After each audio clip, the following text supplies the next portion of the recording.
naputol. Bakit naputol? Naputol po siya.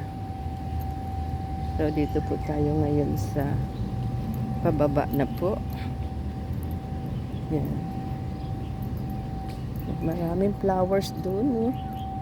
Yan, iba-iba pong kulay ang flowers. May orange. Yan, mga pink po, rose pink.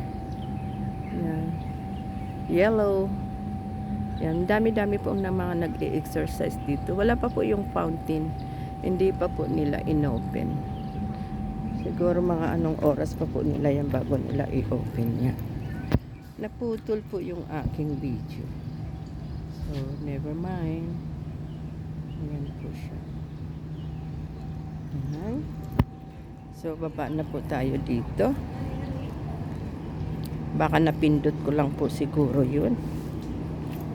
Ayan, dami mga naglaglagan po ng mga flowers.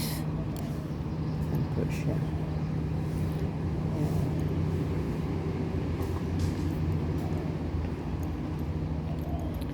Ayan.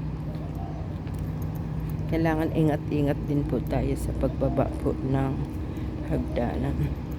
Sana mahabol ko po yung yan. Ang mahabol ko po ay 8 to 9 na mas po. Yan. So, kailangan po natin bago po tayo maggala ay ayan po yung